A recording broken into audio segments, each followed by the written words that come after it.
Hi everyone, it's me, Language Bay. I'm rocking with the best. We're back. We're back with another interview, and I'm here today with Alexandria. Hi. Hi, tell us about yourself, Alexandria. All right. Well, this is my first interview in introducing myself. So, hey, y'all, I'm Alexandria. I am 33 years old. I have a 4-year-old son. I just started a podcast about language, my language journey and everyone else's, and the death of languages as well. What else about me? Oh gosh. Oh my gosh, I'm Yes, so yes. sorry. Now I It's feel like okay. well, Yeah. I will put all the stuff in the description box below. I'll put the link to her podcast. And I think that's interesting. I want to get into the death of languages, but before we get into that, I do have some other questions just so people could get a feel. So, Okay. what is your native language and what's your target languages? Okay. So I was born learning language. That's the only language that was spoken in the household. The language that I am learning is European Portuguese. So Portuguese from Portugal. I've been learning that for a little over 6 months now. Like I officially started learning it back in 2016, but I was learning Brazilian Portuguese and I didn't know the difference. Now I do. But I was very inconsistent with learning the language when I initially started. So I've taken a lot of breaks in between 2016 and now. So last year in 2021, the end of May, I joined an online program for European Portuguese. And I really love it. It's so great. And that's what I'm learning right now. Yeah. Okay. And so, fala português? Sim. It's okay. That's all I know. Don't feel bad. Okay. Like, that's all I know. Yeah. Okay. I tried to learn Portuguese from Portugal as well because I went to Portugal, and it was really hard to find resources because everything was like really just pointing to Brazilian Portuguese. That's true. It is hard. Even a lot of the apps out there, like I started off with Duolingo and then another app called Busu. I think that's how you say it. But when you look at the flag, it's a Brazilian flag. So then you're learning Brazilian Portuguese. So Right. if you don't know that, then it's not going to click until you realize, oh, that pronunciation sounds different, or words have different meanings, or it's, written differently. So, what are the resources just to kind of get into that? Just because I know that struggle when I was trying to get into Portuguese. Besides Busu, what were other resources that you found that actually did teach Portuguese from Portugal? Okay. So, and I've learned this through the online program that I'm in. There's a private Facebook group that people, put in all their, questions and what they're using and stuff like that. So if you're wanting to like, kind of figure out how to conjugate a verb in all its different tenses, I think it's called Portuguese verb. And it has I think it has the picture of the Portuguese flag. I use Lingui, which is the dictionary, to figure out yeah. So Lingui is really great to figure out the word that you're wanting to use. And then it also gives like examples or put it into context of, is this the word you want to use? Deep L.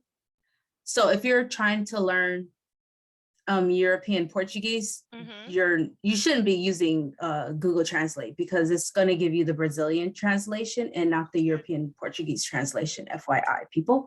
So use Deep L. So DEEPL, Deep L. And that you can use that for other languages as well, but you can put in whatever you're wanting to translate and it'll translate it for you in European Portuguese. And then another one I use is, it's called Drops, and it's Mm-hmm. like a timer. I don't really pay for anything I use, so I just use the free stuff. So it gives you 5 minutes a day and just all the different, vocabulary words for whatever category. I'm sure there's more out there that I do use. That's just what comes to mind right now. Mm-hmm. Okay. Well, that's plenty, to be honest, because I think when I was looking, that was about 2.5 years ago. When I was looking, I found like there was a podcast that did like Portuguese, European Portuguese. And then I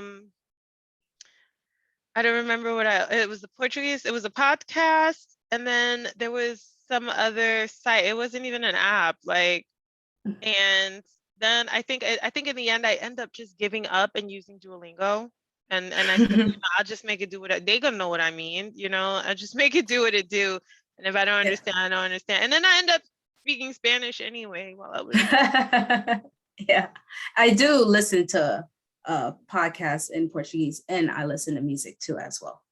Yeah. That's good. You know what? I think the very first uh song that I heard, it was a Brazilian Portuguese song, and it's called Velocidade 6. It's by this woman. Her name is, I don't know, but I think it translates to watermelon woman, something like that. Weird. I think because she's has that build of like Nicki Minaj, so I think they're talking about her. Oh, It is like a okay. watermelon or something. I don't know. It's like mujer melania or something. I don't know. But anyway, that's the first Portuguese song I heard. I really liked it. I don't know. Do you have any recommendations for anybody who's Oh, yes. learning? I have a lot. So I like to find music that I would listen to if it's in English. Mhm, And so, I like that R&B soul type music. mhm, So the first artist I found, I don't know how I found her, but I found her on Spotify. And her name is Soraya Ramos. mhm. And the first song I listened to, and I'm still trying to learn the very ending of it. So I've been learning this song forever. I think it's called O Nosso Amor. So Our Love. I think that's what it translates to in English. And it's a beautiful song. She has like this amazing voice. And it's like, oh my gosh. But she also has that song translated into French. And I think that was the first one I listened to. And I was like, this doesn't sound like Portuguese. And so I looked it up in Google and it's French. I was like, oh, okay. So I can learn a little bit of French. That's not the language I'm learning though, but it's nice. So um, I listened to this other group called Kalema. Another one, her name is Yasmin. And I'm not sure how to pronounce this other person. I think her name it's Neyna. So I don't know how to pronounce that, so I don't want to butcher her name.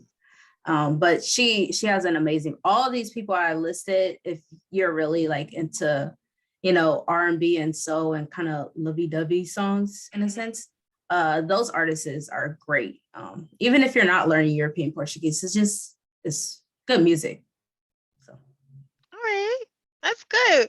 I'm sure that'll be helpful to people who are learning Portuguese, whether it be Brazilian or European. Um, so basically, so just to make sure I'm understanding, English is your native language, your target language is Portuguese. Are you interested in learning any other languages, or you only want to focus on Portuguese? Right now, I just want to focus on Portuguese, and eventually learning all the different dialects as well with Portuguese. And the music I listen to isn't necessarily European Portuguese. There are other dialects from like Cabo Verde, and I think Guinea-Bissau. Okay.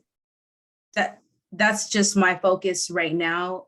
Maybe in the future, if I want to learn some other language, possibly, yeah. Most likely I will though. All right. And then, so tell us more about what you do professionally in addition to the podcast. Okay. So I recently just got hired as a passport specialist for the passport agency. And so this is a job I've been wanting for a while. Thank you. So I'm so glad it was a process. I've been applying since 2020, and you have to be the top 50 or 100 to make it in, to get your application in. And I'm always just missed it. So annoying. But I finally made it through last year, and then the interview, and then passing the clearance. And so I'll be starting in a couple of weeks. That's why I'm moving, because the job is in a different location.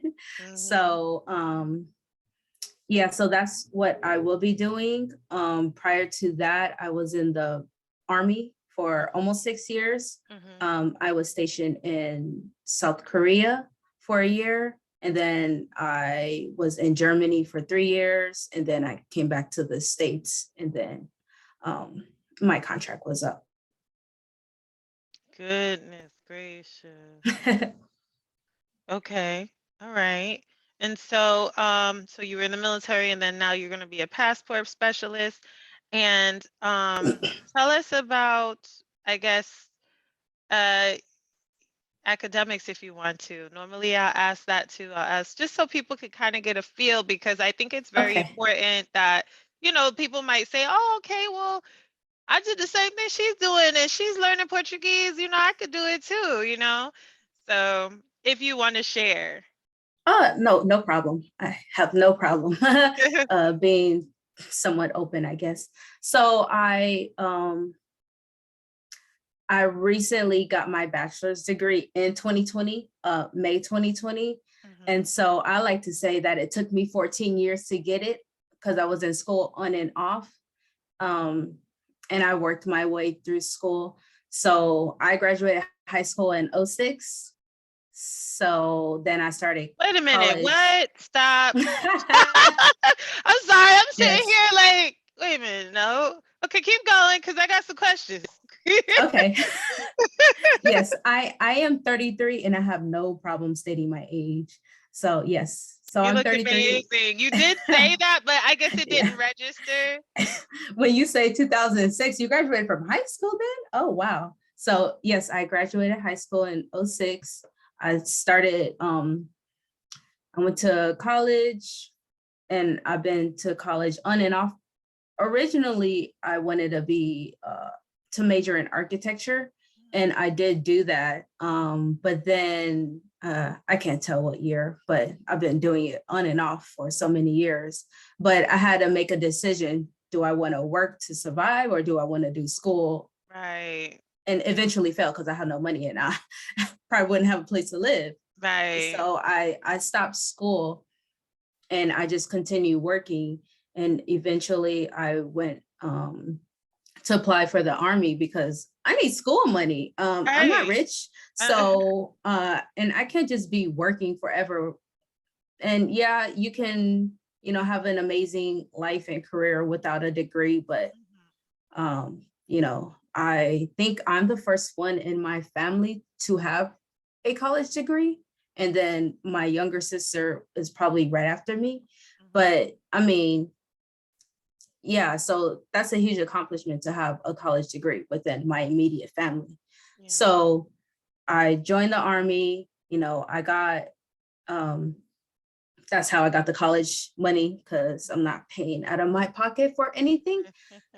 So when I got out of the military, I did college for 2 years. So in 2018 to 2020, late 2018 to early 2020, I finished all the courses that I needed to get my bachelor's degree, and that was all through the VA benefits for school.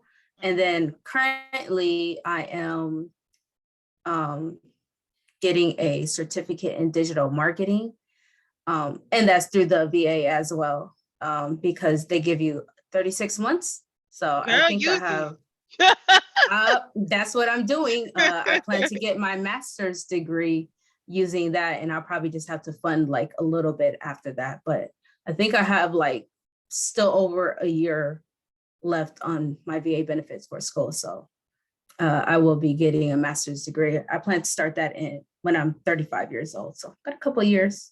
Okay, yeah, get your head right, because I just did it, and Yeah. It's a task. It's a task. But I wanted to say the reason why I was like, wait a second, because you said your age at first, and I didn't think nothing Mhm. of it.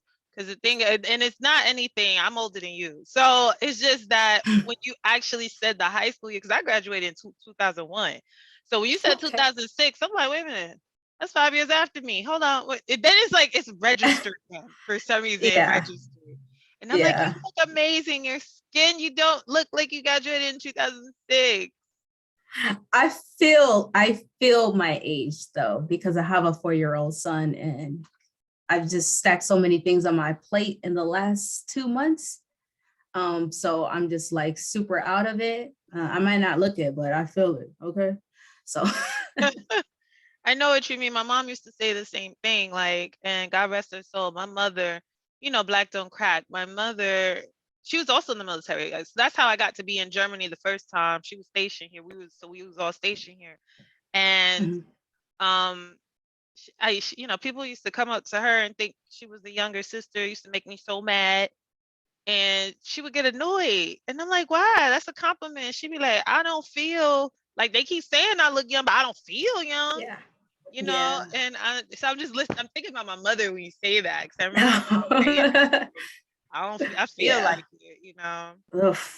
The second Yes. thing I wanted to say is about, you say it took you 14 years or whatever, but I think I made a post. I don't know if you were in the group at that time, but I had made a post a long time ago about like things about me that people didn't know. And I was like, I was academically dismissed like 3 times before I Oh. yeah, so I also took a long time to finish because I also had to face the whole can I afford to study and work and pay these bills? Because I was doing Mhm. it by myself. Nobody was helping me. I did think about going into Exactly. the military, but then in the end, I was like, you know what? Nah, I can't do it. So, but I did think about going so that way school would be paid for and stuff. And at that time, they didn't have it like it is now because they changed it. Because my sister was able to take advantage Oh. of it where like you could go to school and they pay for it fully. But Mhm. when I had graduated, they didn't have that yet where the VA and stuff will pay for your dependent when they graduate high school. And I think they pay for like, I don't know if the first 2 years. I think the first year is 100% and the second year is 50%, something like that. I think it was something like that. They changed it. So I couldn't take advantage of it, but Okay. my sister was able to take advantage of it. So I think the first year it was paid. I'm not sure if I'm getting the percentages right, but I think it's like 100% the first year and then like 50% the second year. And then after that, you on your own. Uh It's something like that for the I dependents. For the Oh dependents. yeah. Oh, I don't know nothing about the dependents. Yeah, I'm using all of mine. So Yeah, I'll no, I fund my know own stuff. y'all got y'all stuff, but I think for the dependents, like when you graduate Yeah. 18, I think you could use the benefit until you're like 24. Whenever you lose your ID card, I think it's 23. Because I think I lost my ID card when I was like 22 or 23. So you can use it Okay. until you lose your ID card. And then once you're no longer eligible for the ID card, I think you're no longer eligible for the VA benefit to use from your parents. Something like that. But anyway, I digress. I say all that to say I also was in the same boat. It took me a while. That's why it was so important to me that I finished this master's in the allotted time and I don't extend Mm. my graduation date. And I did everything. It was nothing but God. Like I even had, and I'm gonna say this and be quiet. I even had one course where it was like it was like you know how like it's like I don't know, it's like you're trying to help somebody and it's like they not it's like you trying to like they falling but it's like they not even trying. It's like get up. I'm trying to help you Mm. get up. Why Mhm. you keep falling? Try to stand up. Are you even trying? And it was like this one course and I really was trying to fail, but God gave me like normally you only get like 2 chances, so I done failed the first time. Then the second time I failed again and I said, dang, I failed this class. Something's gonna push my graduation date back. And then the teacher was like, he was like annoyed with me. He was just like, oh well, you might have to push your graduation date back because we're not offering this again until next year. Da da da. I'll have to check with the examination board because here in Germany they do everything through like a board. So that he came back to me, he was like, "You're lucky, da." because of Corona, we now have a third exam period. And so I said, okay. And then I passed. But other than that, like, so, I say all this to say that now people can see, like, if you're out, because I felt insecure about it for a while, taking so long to finish and getting academically dismissed and stuff. And so that's why I was like, I asked, because I want people to know, like, number one, you're not alone. A lot of people share a similar story. You'd be surprised. Yeah. And number two, there's no shame in that. There's no shame. Even if you don't finish, even if it takes you 10 years and you don't finish, there's still no shame in that. There's no shame in it at all. So that's some of the reasons why I asked, because some people have degrees, some of them don't. And either way, it resonates with somebody. Somebody's watching this video and like, oh, I want to learn Russian. I don't think I could do it. And then they're like, well, okay, well, maybe I could do it because she was doing, we were doing the same thing. Okay, I could do it too. But yeah. Yeah. All right. Well, that's very interesting. So I had a question. About you. I forgot the question. So I guess we'll just on it. So then my next question is that what made you want to learn Portuguese? Like, what was it that triggered you to want to learn? So I think I have two answers, or I guess I don't really know where my answer derives from. So I traveled. So during my time in the military, while I was in Germany, I took all advantages of traveling. So, and I traveled all through that continent, Europe. So one of the countries I traveled to was Portugal, and that was probably like one of my second longest trips. I traveled for 15 days and I traveled all over, north, south to one of the islands. And I think I don't know why I went there to Portugal, probably just because to travel. But so on my mom's side, on her mom's side, her mom, so my great grandmother on my mom's side, that was a lot. She's Portuguese from Portugal, from São Miguel, one of the islands. And so like I already knew, somebody in the family was Portuguese, because every time I, state like what I am, I always say Portuguese. And so when I kind of found out that, Portugal, from, San Miguel, the island, and it's a beautiful island too.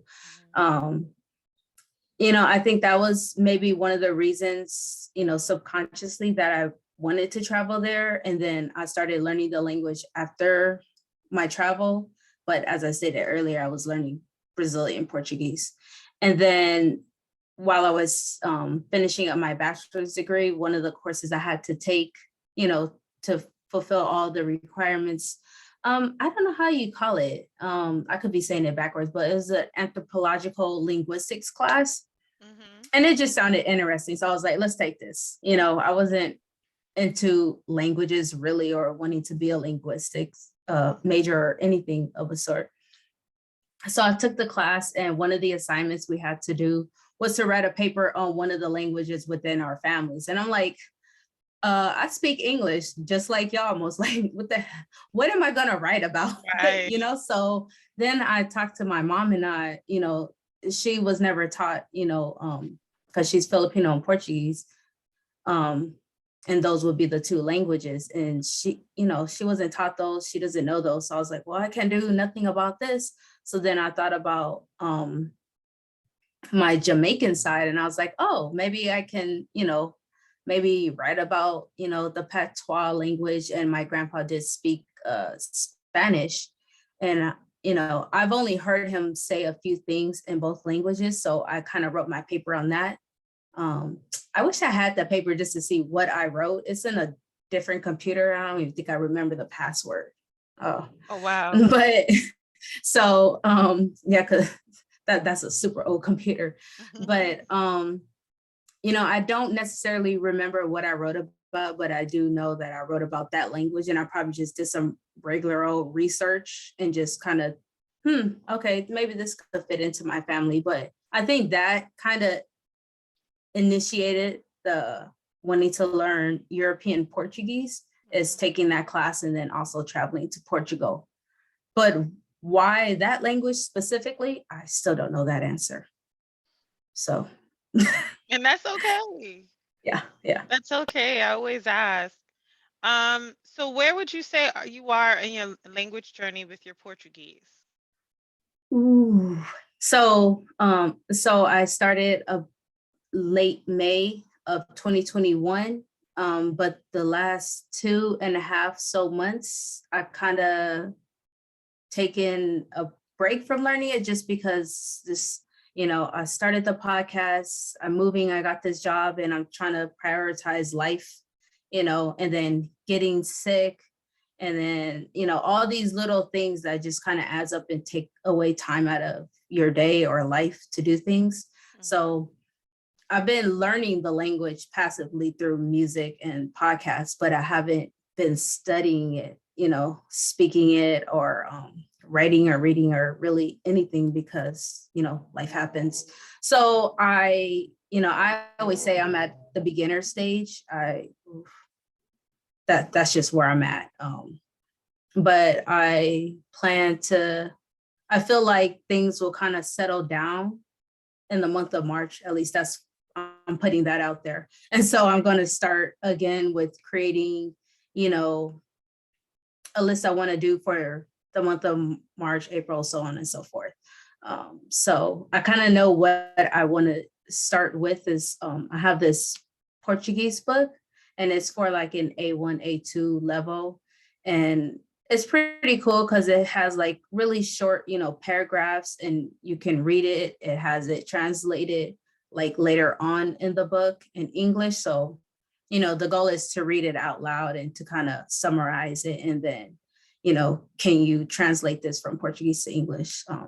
All these different little exercises to do. So that's one of the things I want to tackle. And besides, I spent money to buy that book. So. All right. Okay. Well, hold on one second here. And I'm just trying to get to my questions list to make sure I so do you have any language partners, or are you only focused on like the vocabulary and that kind of stuff?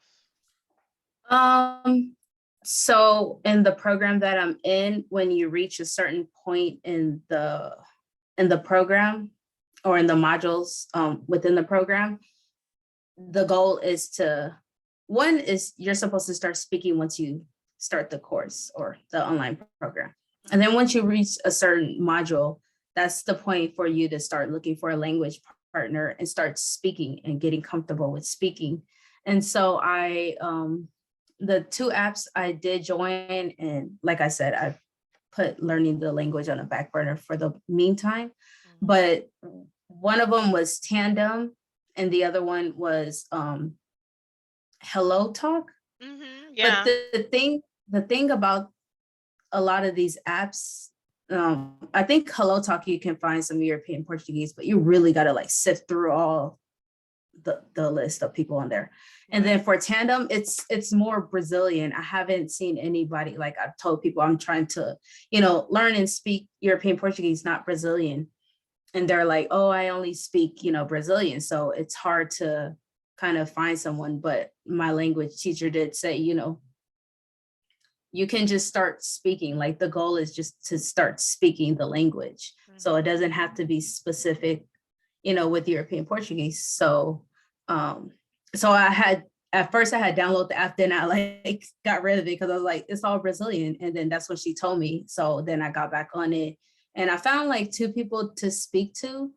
And it lasted for like a couple of weeks, and then it died after that. Cause I think the holidays are coming up, and Yeah. it's the holidays. People don't got time to be trying to teach you anything or whatever. Right. So, but so my teacher did put me in contact with somebody in Portugal, in Lisbon, who is wanting to learn English or practice her English.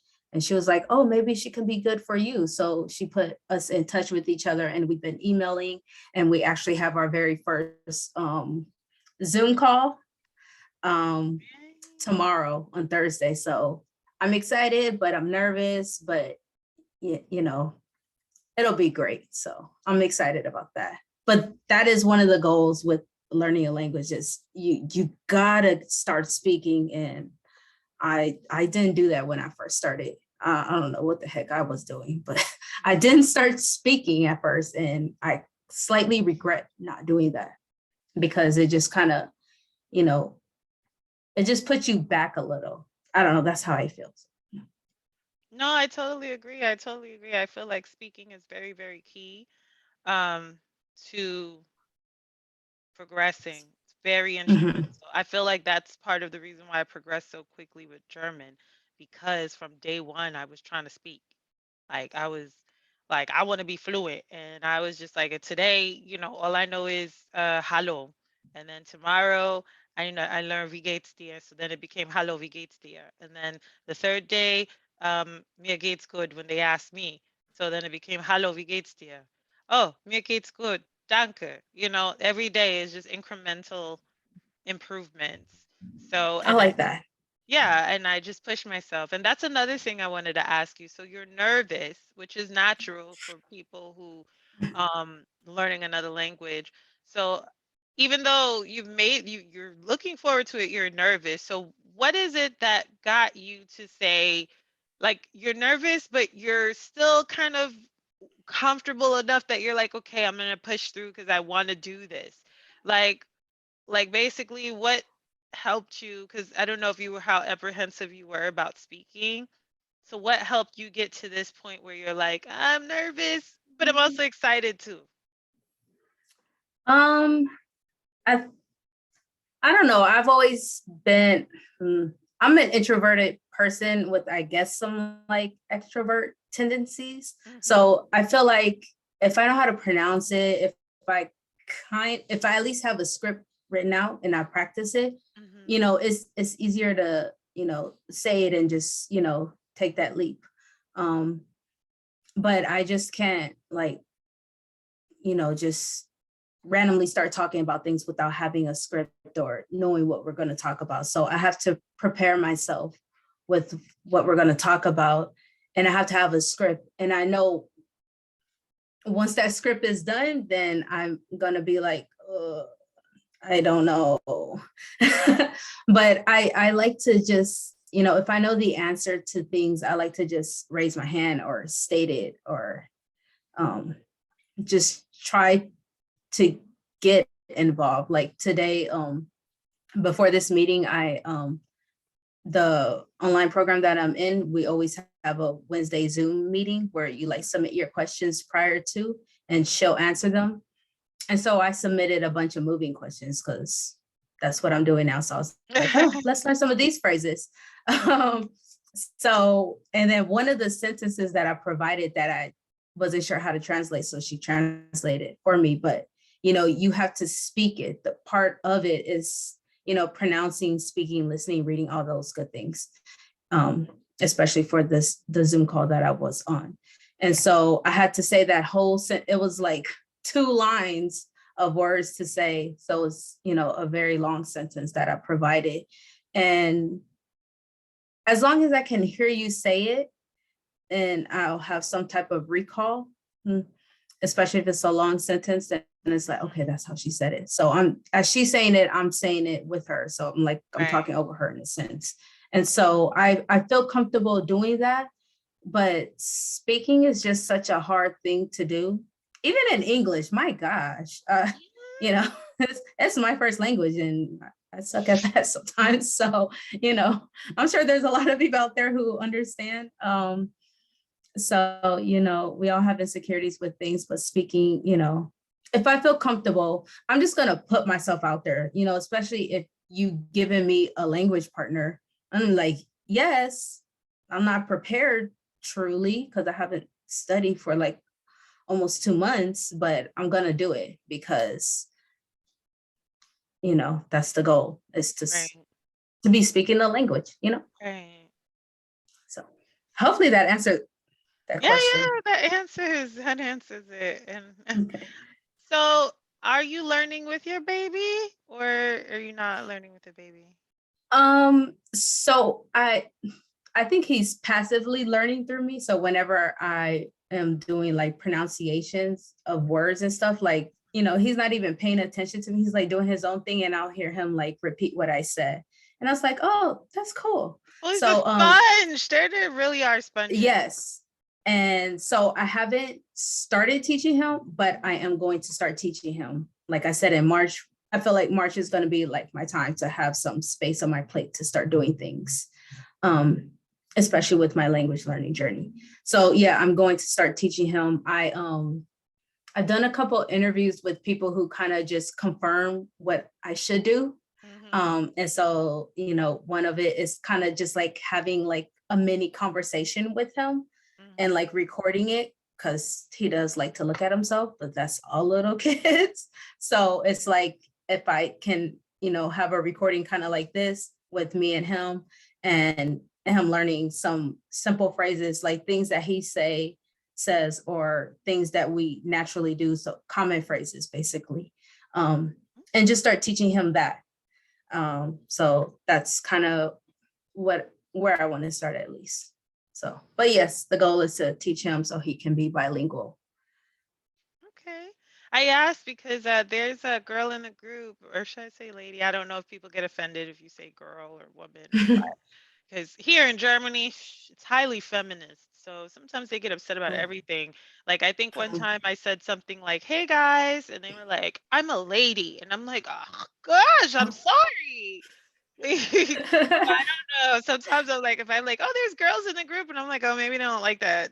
There's ladies. I don't know, but there's a lady in the group, and her Instagram is chocolate sushi roll, and so she basically documented her blog was about teaching her kids Japanese. So that Japanese was one of their native languages because they were stationed in Japan. And she also spoke Japanese. So, but the thing is, she also then wanted to, because they'd mastered that. They're going to Japanese school. They're not going to the military school. They're going to the Japanese school. They're really immersed in Japanese culture and language. That is one of their native languages, which is what she wanted. But she decided to move on to Spanish, and she didn't know any Spanish. So she basically did it to where they're learning together. Like, oh, that's nice. yeah, I know. It's like that's a very nice experience, Yeah. And so she said that, she'll go through, like, she'll do some things, some prep work before she goes through the things with them. Mm-hmm. And, so that's why I was wondering if you were learning with the baby too.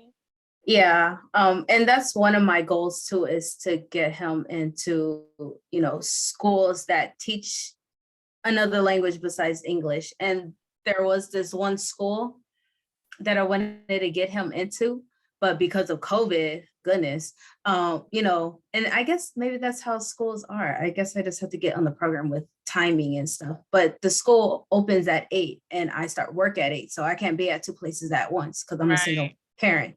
Right. So, but the school, eventually I would like to get him into a school similar to that, but they teach 65% of the day Mandarin. And I'm like, I want to sign my child up for that, but it's a confliction with my work hours, and I can't, I gotta work, I gotta make a living. So I'm just gonna find him another school. Hopefully they teach another language in the school, but I just loved hearing that they said 65% is in Mandarin. So he's gonna be fluent, and at that age, at 4, they are sponges. They just soak up everything. Goodness. Yeah. So that's why it's like, this is the time to get him into languages, especially because that's where I'm at, and that's what I want him to be like too. All right. Now that makes me want to circle back, because you said this is where you are. So your podcast, I'm especially intrigued with the whole dead languages thing, languages that are dying, right? So what made you want to start a podcast about language? And then also, one of the things that, your main topics is dead languages. So initially it just started off with just talking about my language journey, because I'm like, oh, okay, everyone else is doing it, I could do it too, it is a hard process though, if I know nothing, so I'm learning as I go with podcasting. But so initially I started off with just talking about my Portuguese journey I had at that time written out like 5 episodes. So I was like, they say, podcasts don't last after 7 episodes because that's just kind of where they die off. And I was like, well, I got 5 and I still got more in my head. So this could be something. And so I'm just always having conversations with my mom about, languages. And I'm just talking to her about it. And then, so I am, and I say it in this order because maybe that's how my mom told me. So I am Filipino, Portuguese, Cherokee, Black, Jamaican, and white. So with all of that mixed in, it's like, but I know 0 language. And so I just kind of question now. I never did before, but I guess I'm just curious as to like, why not learn any of these languages? What happened, and then why didn't my mom learn it? Why didn't my dad learn the language? My grandpa on my dad's side is like, he has like this really heavy accent. And I didn't meet my dad's side until I was 16. So I have no real relationship with the language or with them. So that just made me question, this dude has like a heavy accent, but none of his kids speak another language. And so it just got me thinking like, why don't you learn this language? Why haven't you? I don't know if they've ever questioned it. Somehow, some way I gotta start talking to my dad's side to learn that, because I will never know if I don't. And then my mom, she told me, when she was growing up, she grew up in San Diego, California. And that's where I'm currently located. Soon enough, I'll be moving. But she said during that time, she said you could get in trouble if you spoke a different language, another language other than English, or you can get jailed, you can get fined, all these different things. So, I'm still doing research and I'm trying to figure out what that law was that, terrified people into not speaking their language. And then just people who, had to assimilate or acclimate to being in the US and speaking English, even though US is comprised of hundreds of languages, but, they just died off with either their great-grandparents, their grandparents, their mother with them. I don't know. So I'm just trying to kind of crack in and tackle it, and hopefully people want to have conversations about it. So hopefully, anyone listening to this is like, oh, I want to talk about this, and I don't know, maybe, whenever whatever, if my mom listens to this, oh well. I don't know, only if you give her the link, because I don't know her. Yeah, I haven't told her this because I don't know. But whenever she talks about, or whenever I kind of question, and I'm not trying to sound judgmental, it could be my tone of voice, or I don't know.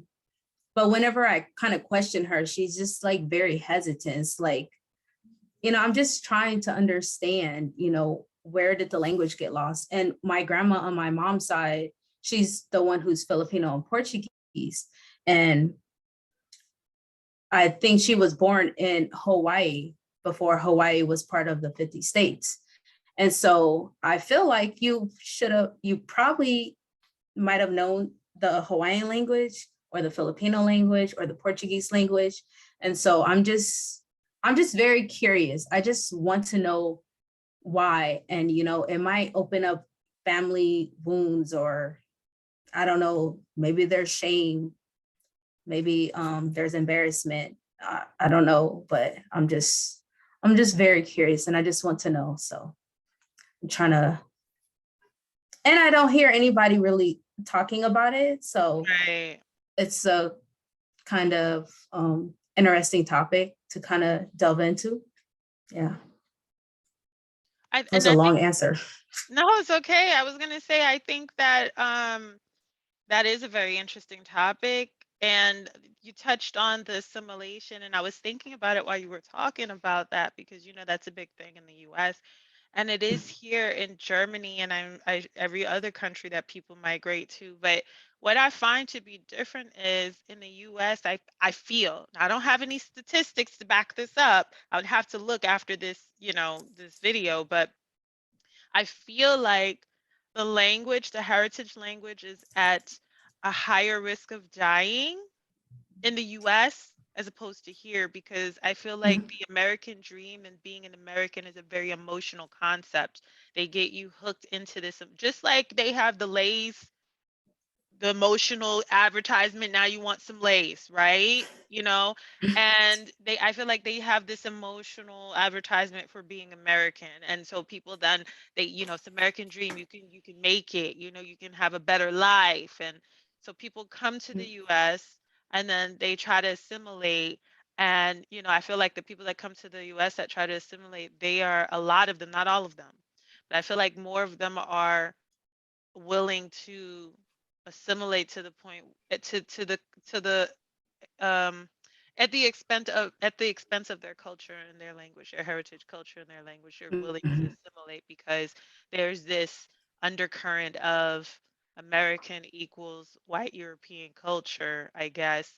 And then it's like, okay, well, my language isn't white European, or it's not a colonizing language, Mhm. therefore, because I feel like there's this, like, it's okay to be like, oh, I'm Polish, but then when you're like, oh, I'm from Peru, it's like, they Mhm. kind of look at you like, I have an accent because I'm from Poland is looked at better than I have an accent because I'm from Peru, you know what I mean? Mhm. Yeah, yeah. And then on top of that, I feel like here people come to Germany, they don't come to Germany because they want to be a German. They come here because they want a better life. You get what I'm saying? Like in the US, they Mhm. want to be American and they want to have a better life. Mhm. But here they don't come here because they want to be German. That's why you see a lot of people, and my my battery is about to die. I need to plug it up. But Oh. you see a lot of people here from Turkey, from wherever. They come here Mhm.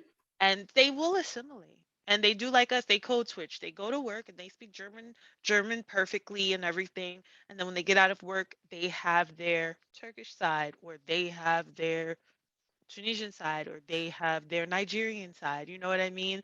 Whereas in the US, they're willing to enmesh themselves into American culture at the Mhm. expense of their heritage, of losing their heritage culture and their heritage language. And that's the thing too. It's like, they're not in your household, so you could speak the language, still Right. you can teach your children the language. You can communicate in whatever that language is. But see, when I say that, it sounds judgmental. I promise I'm not being judgmental. I'm just trying to understand. Yeah. But it's just, I asked, I think I told this to my mom. I said this to my mom, and she I just It's feel like she got defensive. mhm. So it's, that's why I don't really like go deep into that conversation with her, Mhm. but I'm going to soon. It's I'm like, you don't have to be on the podcast to tell it. You just got to tell me at least so I can tell yeah, them, right. because, I don't know. I just feel like, a lot of people are learning a lot of languages out here. And so I just kind of want to understand, what happened to the lost language. And I call it, at first I called it the loss of languages. And I was like, um, because one of the classes I was taking for my digital marketing class was a content marketing class. And then I was like, oh, what if I just said like the death of languages? Because that Yeah, just makes you really question, like, what yeah, is she talking about? What is she wanting to get from that? So that's why I said the death of, because really it died. It's not around anymore. right. So yeah. I mean, it's the truth. I mean, and not only that, but I do remember reading something about, like, with Native Americans, and I think in Mm, the Alaskan and Canadian, like in this area, like that they did take them, and they were not allowed to speak their language, and they lost their language, like when they were then released or whatever. They had to relearn their own language, and it's a travesty. But I think a lot of that though it becomes this forced assimilation, or this mm, internalized in assimilation. And that's one thing I would say, like, here there are rare cases. Like, I know somebody whose parents are from Egypt, and because they had such a hard, I think it depends also on how much of a hard time they had. they had such a hard time. He doesn't even speak Arabic. They don't even Mm, speak Arabic at home. They speak broken German, and he speaks perfect German. He does not speak Arabic. He can understand because they're always calling home and stuff, and he always hears it, but he cannot speak Arabic. If he goes to Egypt, he can understand what they're saying, but he can't really speak to them. And he can't read it. He just verbally can hear and speak, but he can't read the alphabet and stuff. He doesn't know that they didn't teach mhm, him that. And so that's because, he said his dad had faced a lot of racism, and he said he mm. didn't want his kids to go through that. And to ensure, he wanted to, they made fun of his accent, all this kind of stuff. So it does happen here, but I think it's very rare. I think it happens more in the US. Yeah, and see exactly that, because it's, the economy that you live in, it's socio, I think that's what you call it. Mhm. All these different factors that play into one not, passing their language down. And that's, I really want to understand that. And I don't know. That's I think probably something I might actually major for my master's, because I'm it's like, I worth want a it. master's degree, but I don't know what. Well, I do know what I wanted in, but it's like I'm tackling this, so I might be veering off in this direction instead. So, we'll see how it all pans out. Make sure it's in something you want, because like I did my master thesis in project management, and while it was kind of like a tactical decision because I needed to decide what field I wanted to be in, and I knew that I didn't really want to be in process management even though I'm interested in it. So I picked process management, but I mean project management, but my what I really wanted to do, I wanted to do it on like DEI. Like I wanted to do it on, my hypothesis is that when there's more diversity, there's more productivity and ergo more revenue, right? Mm. But I knew that wasn't going to get me hired nowhere, so I said, just do it on Yeah. project management and agile and waterfall. The end. Um, but yeah, if you can do it on what you truly want to do, it makes it that much easier to do it, because I was struggling with my master's thesis. Mm. I'm probably going to make a video about that, about like the whole process of applying to school abroad, as well as, Oh, I yes. wish I would have known before I studied. Like if I would have known these things, it would have made it a whole lot easier. But I kind of learned it as I went along. Um, Hmm. so yeah, so definitely pick something that you absolutely eat, sleep, and drink. It should be coffee then. Yeah. Just kidding. Yeah. Yeah. So I don't want to take up too much more time, because I feel like uh that little battery, I mean, I plugged it up, but I feel like that little battery thing was like, okay. Um Now you did offer up a tip regarding speaking, like that, how instrumental speaking is. Did you have two other tips? It doesn't have to be two, because I usually just say three because it's a nice number. But if you have any other tips as to anything you feel really helped you start to see some improvement with your language. Um,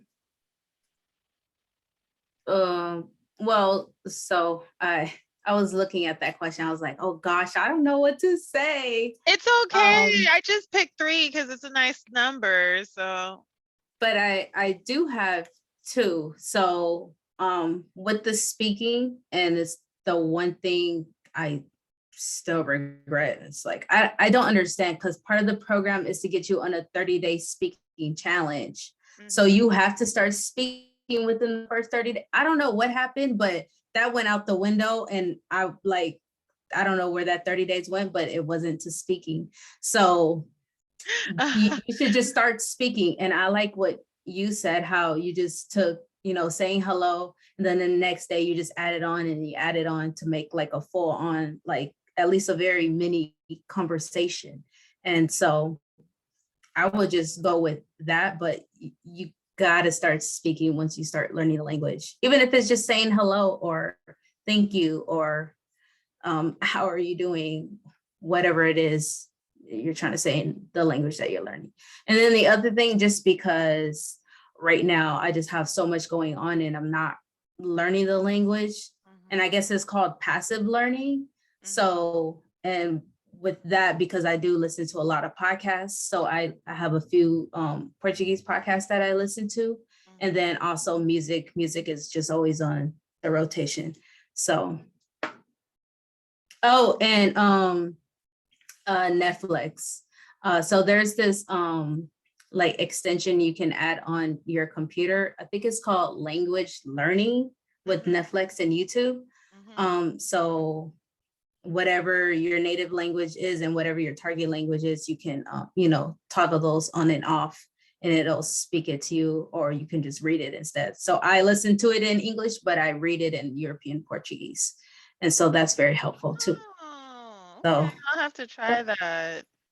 yeah, and I'm like stuck on Emily in Paris just because I like it. It just makes me want to be in Paris and travel. Yeah. I've been to Paris already, but it puts you in like a feeling of traveling, even if you're not there. It's a feel good show, Yeah. so I like the show. I think I there's some people don't like it, but I do. I like it. I don't like how everybody was just enamored with her, because that's not the reality. Everybody's not just going to be in. Yes, you're going to be a novelty because you're American in this other country. Yes. But like that every man that she laid her eyes on was just enthralled with her. Like that's not the reality. If that's what you're expecting when you move abroad, I definitely have you're going to get a rude awakening. It's just what it is. And that we should all know that. I mean, I know that's not real because I've been to Paris and I didn't get that or feel like that. So, it's just one of those shows. Is like, oh, I wish, as if though, right? So Yeah, I mean, it's a fun show as far as like, the adventures and stuff she gets herself into, but like I just felt like they were dragging it. But it was good though, I'm not gonna lie. And Mhm. I think the best part of the show, honestly and truly, was Alfie. But I don't know if you got that far. Did you get that far? Yeah, that's in the second season, right? Mhm. Mhm. Yes. Okay, yes. I only watched it once, so usually I have to watch things twice to fully remember it. Mhm. So hopefully I'm not the only one out there like that. So Yeah, I won't say nothing because I know some people that I was trying to talk, and they were like, "Oh, I haven't finished it yet," so I won't say nothing now. I'll just say and that's the highlight of Alfie is the highlight of the show, like the end. But I like the diversity in the show too. Yeah, I like I that. did I like, like watching shows with diversity, but yeah, I have a especially long list of Europe, shows. because here it's hard. Yeah, It's hard. yeah. It's like they don't want to show anything. It's like they have no problem showing Black American entertainers, so they'll show movies and shows exported from US, UK, and dub it, but then they have a problem manufacturing German homegrown Mm. shows and then putting Black people in them without stereotypes and stuff like that. Like not just Black people, Turkish people, whatever. Because there's a lot of Turkish people here. Like they have this thing Hmm. where they want to put a Turkish person in the show. They got to be a gangster. They got to be a thug. They got to be this. They got to Oh, be that. The same thing like what yeah. they do. You know, or they can't stay. The one thing is because of in Turkey they're majority Muslim, they can't do that like they do us. They stereotype, they hypersexualize us, and this. They can't do that with them, but they will hypersexualize people who are of color that are not from the Arab speaking world. They will hypersexualize them and stuff. But yeah, but anyway, I digress. It's something that's another soapbox for another day. But Yeah. I have started watching shows on Netflix. I mean, I haven't tried the extension, but I have started watching like French shows. My boyfriend's from Morocco. He speaks French. So we'll watch, like right now we're watching this show called The Hookup Plan. I don't know what it is called in French. I think it's called I don't know, Plan de Hookup, because they also take English words too. It's I three think I saw seasons. that. It's actually pretty good, but it's really kind of annoying. I don't know if it's a cultural issue. That's another thing when you Mhm. watch other shows, like shows from that were made not dubbed into the language. I mean, shows that are homegrown in that target language. Sometimes there's like these cultural things, and you're just like, I'm communicating with server right now. What is this right now? Please explain to me. Like there was like this, it was the interaction between her and her friends, and I'm just like, why is this okay? Like, what's going on here? Like for instance, I think the girls had kissed each other because they were trying to, I don't know, they were trying to hide from the girls. They didn't want her to know she was, they were following. It was just crazy. And I was just thinking to myself, like, there wouldn't even been a, So odd. they wouldn't even been, we couldn't have made it past the pilot because I would have cursed you both out and told y'all don't talk to me no more. And that would have been it. Like that's crazy. Yeah. So yeah, I think it's also, you got to consider that when you're watching these shows, or listening to like the podcasts and stuff that are in the language, not teaching you language, they're just in the language. But anyway, I will be quiet. Um, so the last thing I want to ask you is if anybody wanted to catch up with you on social, because I think you have like also Instagram for the podcast too, right? Like how do they follow Yes. you? So I am only on Instagram. The handle is Insecurities About Language. Mhm. Come and say hi. And then also you can follow the podcast wherever you listen to podcasts. I do have a trailer up, and that's Insecurities About Language as well. I do plan to launch early February. Okay. I do have a date, but I don't want to say it yet. I want to make sure that all this editing and I have everything put together because I am literally learning as I go. So I don't want it to be a complete hot mess. I don't want to ruin, the guests that I have on the podcast. So I want it to be at least good. So, but yeah, look out for it in the month of February. And Insecurities About Language. All right, and I'll put the links in the description box below. But I just wanted to say thank you so much for taking the time out to be here. I know there's so many people that resonated with your story, if not the whole story, parts of the story, and they feel also encouraged to take on, especially the people who are looking for European Portuguese resources, because I know I was kind of frustrated and I just kind of gave up. So the things that you named, I'm sure those things are going to help them. Yes, thank you so much for having me. This was great. All right. And so also, and if you haven't already, if you're a Black woman, again, this is a mutually inclusive event. You must be Black and a woman. These two things must occur at the same time. Then you can join the Black Girls Learn Languages Facebook group. So if you go to the groups in Facebook, just, www.facebook.com group/group/ Black Girls Learn Languages, then you will find the group and you can join. And just please answer the questions. That's it. That's all I ask. Follow directions, answer the questions, and you're in. All right. So thank you. And till next time, besitos. Bye. Hi.